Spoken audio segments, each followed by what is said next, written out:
What's up guys, I'm J-Man, and since it is the year of the future, let's take a look at the sci-fi classic Blade Runner.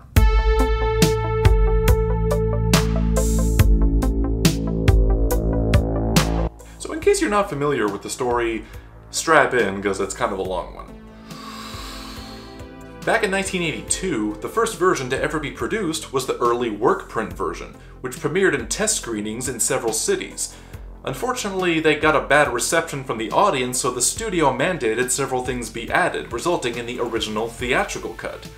The movie initially bombed in theaters, but developed a strong cult following over time. Almost a decade later, the work print version started playing at several theaters and was advertised as Ridley Scott's director cut. Although it was initially not authorized by the studio, the positive reception for it inspired the studio to start work on an authentic director's version. However, Ridley Scott was unavailable to work on it since he was already committed to doing Thelma and Louise. So he just gave them notes on how to improve it, and for some reason the studio decided to call it the director's cut. Fast forward to 2007, the final cut was released. This was the version that Ridley Scott had full creative control over, and has even said that this is his favorite definitive version of the film. This version is also said to be the most favorite amongst most audiences since it has improved effects and has a more flowing narrative. Well, I gotta be honest, in my opinion, the best version has got to be... What the hell is going on? Hey, J-Man, how you doing? Norm? Hey man, how you doing? Where you been? You don't even make any movie reviews anymore. Well, no, not on my channel anymore, but I do have a new blog in which I talk about the latest movies and talk about my opinions on filmmaking and filmmaking gear and so on. Link in the description below. Shameless plug, nice. But what have you been up to lately then? Well, I've actually started a new show now called Have You Seen This Yet? It's a show where I talk about movies that I feel like have been forgotten over time and deserve to be discussed more often. You can see the first episode in the link below. Have you no shame? Nope. Figures. But what are you doing here on my channel?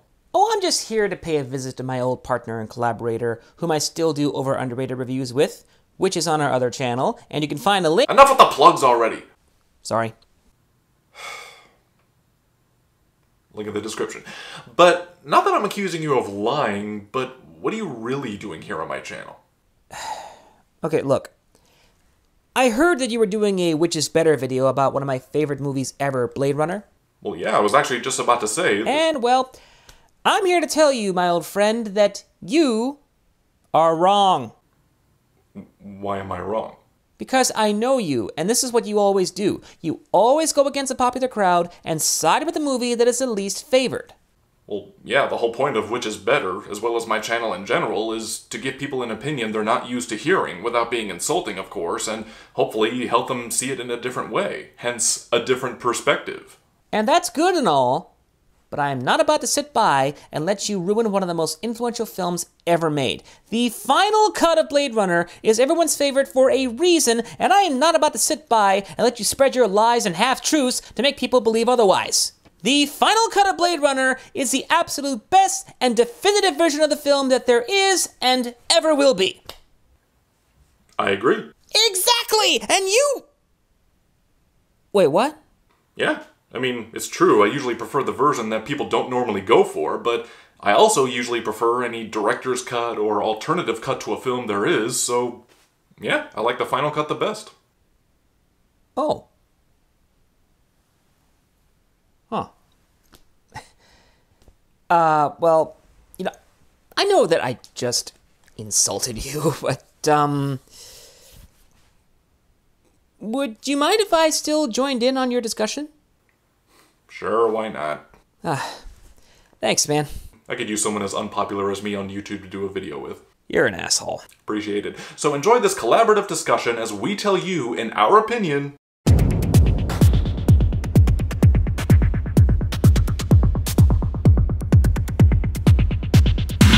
Now, we know that there have been several different cuts of this film released over the years, but for the purposes of this discussion, we're going to narrow it down to two versions: the US theatrical release and the final cut.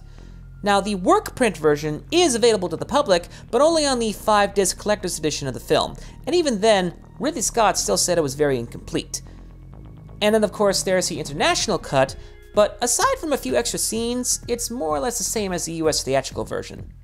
There was also the so-called director's cut released in 1992, which is also pretty similar to the final cut, except it still has some unfinished effect shots, and even Ridley Scott said that it was still kind of a work in progress. So we're just going to talk about the two main versions of the movie. So without further ado, let's get started. Beginning with... Oh no. Yeah. The voiceover narration was something in the theatrical cut that the studio mandated because at first viewing, the audience at the time had a hard time understanding most of it, so they added in voiceover narration bits from Deckard's character. They don't advertise for killers in a newspaper. That was my profession. Ex-cop. Ex-Blade Runner. Ex-killer. Now granted, there is a good number of people who don't mind the narration, and to the movie's credit, it does kind of add to the neo-noir setting the movie is going for. The problem with it is that one of the biggest rules of filmmaking is show, don't tell. This voiceover narration is literally showing and telling. It does nothing but spoon-feed exposition to the audience, which any screenwriter worth of salt will tell you is one of the laziest forms of storytelling. The charmer's name was Gaff. I'd seen him around. Bryant must have upped him to the Blade Runner unit. That gibberish he talked was city speak, gutter talk, a mishmash of Japanese, Spanish, German, what have you. It's also not helped by the fact that it's super obvious that Harrison Ford is just half-assing it the whole time. I didn't know whether Leon gave Holden a legit address, but it was the only lead I had, so I checked it out. Ford claims that he did his best with it, but you could just tell he didn't really want to do it. Even his opinion of the dialogue itself is apparent in the outtakes. Real or artificial? You need an expert to tell. This is bizarre. God damn, this is bizarre. In the final cut, the narration was the first thing to be taken out, causing us to rely on visual expressions and treats the audience as smart enough to pick up on the narrative bits ourselves. Truth be told, I kind of understand why some people prefer the voiceover, but for us, it helps the film to trust the audience rather than hold our hands the whole time. So the cinematography in both versions is... I do believe this is my area of expertise. Is that a stuffed animal? Oh no, that's my co-host, C.W. Wolf. He talks about cinematography and film gear in general. But it's a stuffed animal. You know, why don't you just let him do his thing and talk about cinematography? Stuffed animal. Quiet! Call me that again and I shall show you what it truly means to be stuffed. Now, let me do this section of the video, or I shall be forced to come over there, tear off that ridiculous J-shirt of yours, and shove it in your mouth! Do I make myself clear? Now then, the cinematography was done by Jordan Cornwith, who made use of a very unusual style of lighting for the film, particularly light shafts and neon colors, providing the cyberpunk style to the film to give off the sense that technology had led to social decay in the future. The color usage is very specific to the mood of certain scenes, and particularly with the now popularized orange and teal color grading, as well as regular room lighting for scenes that were more intimate or personal. Traditionally, noir films are photographed either in classical black and white, or very little color at all. But with Blade Runner, they made use not just of light and color, but shadow as well, giving off this thick layer of texture to the atmosphere and to the environment, establishing not only aesthetic, but tone as well. In the theatrical version, cinematography looks a bit grainy and dark, giving off this very unfinished quality to the film that is, unfortunately, very noticeable. And while I do normally appreciate a good amount of grain or noise in my own images, I don't necessarily enjoy it to that much of a degree.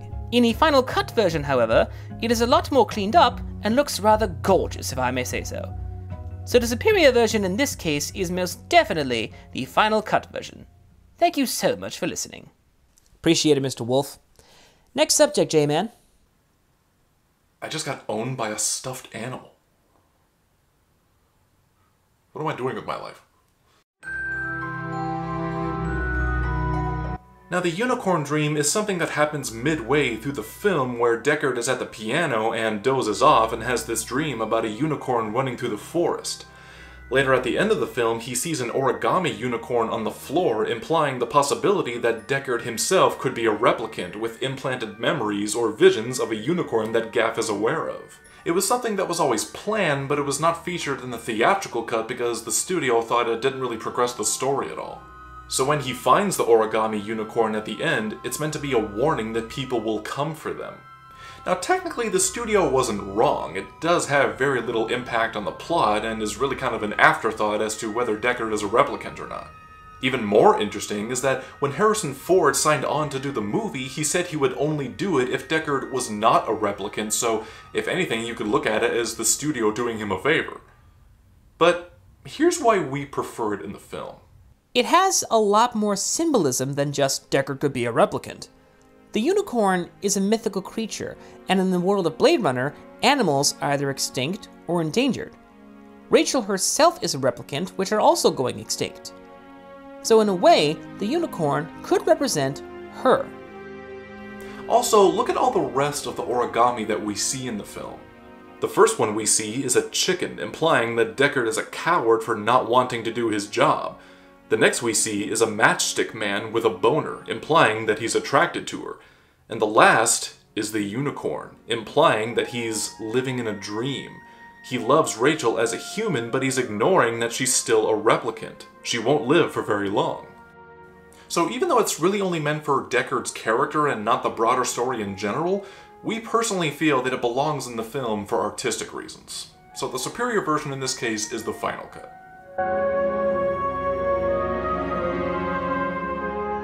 Now, the so-called happy ending was another mandate by the studio to give the audience an uplifting feeling when the movie ended.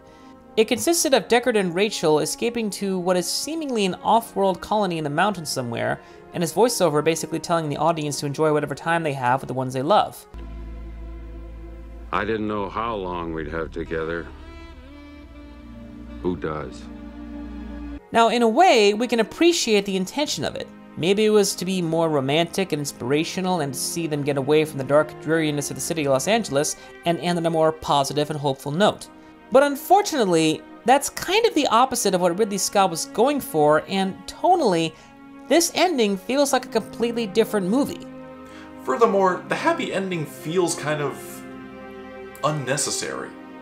Mostly because I feel like it could have already happened in the mind of the audience anyway. The final cut ends with the elevator doors closing and then just cuts to the end credits. And I feel like they both already kind of have their happy ending anyway. I mean, they're making a clean escape. What more do we need? It's the same principle as Steven Spielberg wanting to take out the inside of the spaceship at the end of Close Encounters. He personally felt that the inside of the mothership was the exclusive intellectual property of the imagination of the audience. And I think the same kind of thing works here. We don't need to see them making their romantic getaway, we prefer to be free to create our own in our heads. So the best version is definitely the final cut. So overall, the final cut is, at least in our opinion, the best version of Blade Runner. Now, to be fair, we do understand that the theatrical cut, as well as all the other cuts, do have their fans as well. So above all, we're just happy that this film in general, no matter which cut, is loved by anyone. It's a great story about the nature of humanity, what it truly means to be alive, and taking in all that life has to offer. Now tell us, which version do you prefer? Whatever it is, don't be shy, leave a reply. Also, a very special thank you to TheNorm for joining me in this discussion. No problem, man. You know, we should do this again sometime. I agree. Good luck with you and your stuffed animal. I will retire you. Sorry. So be sure to check out all the TheNorm stuff on his channel and blog. And of course, follow me on Facebook, Twitter, and please support me on Patreon. And of course, if you like this video, you can like, comment, and subscribe to the J-Man. Keep looking deep.